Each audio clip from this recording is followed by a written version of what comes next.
Burkina Faso lankanden minnu sigilen no Tunisie jamana kɔnɔ olu ɲɔgɔnna 64 o sigira faso kɔnɔ ka o sababu kɛ ninjuguwale min warakatalen no ni farafina worodugufan ni jamana kɔnɔ.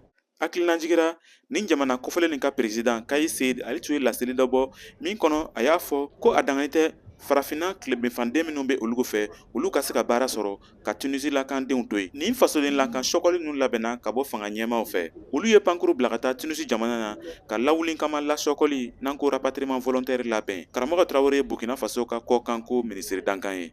On a plus de 800 étudiants faso kalanden minnu sigilen no Tunisie jamana kɔnɔ olu bɛ se maa ɲɔgɔnna 800 ma nka minnu sigira ka nani olu ye baarakɛlaw le ye. Musa Jara ye maa lasɔgɔni ye Burkina Faso kɔnɔ ale y'a ka ɲaniw langale an ye.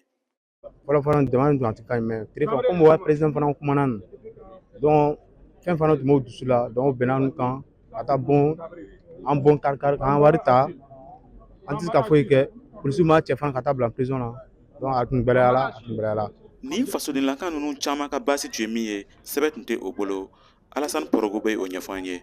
O ka ne minɛ ka n bila kanso la an ka kalo kelen kɛ yen sɛbɛn kosɔn ne yɛrɛ taara dɔgɔtɔrɔso la ka taa n yɛrɛ fila kɛ dɔgɔtɔrɔ ka polisiw wele ka na minɛ dɔgɔtɔrɔso la ko an bɛ yen de façon irrégulier donc ko problème de bɛ yen bon olu fana tɛ sɔn k'an na sɛbɛn o labɛn ka d'an ma n'i taara ko i bɛ fɛ ka sɛbɛn labɛn o bɛ la wari minɛ ka dun o tɛ sɛbɛn d'i ma an b'o de la depuis nin na. Zomawe Bationo ale ye fanga ɲɛmaaw waleɲuman lɔn o sera ka olugu bɔ nin jankata nin kɔnɔ. Mais tiɲɛna ala ko an bɛ Burkina bɛ ɲɛmɔgɔ n'o fɔra o sera ka voli ci ka na anw cɛ ka na so na an bala tan kosɛbɛ n'o tɛ an tun tora voilà. An nana ta banna a banna an bɔra a la le n'o tɛ a tun tɛ ɲɛ an ma.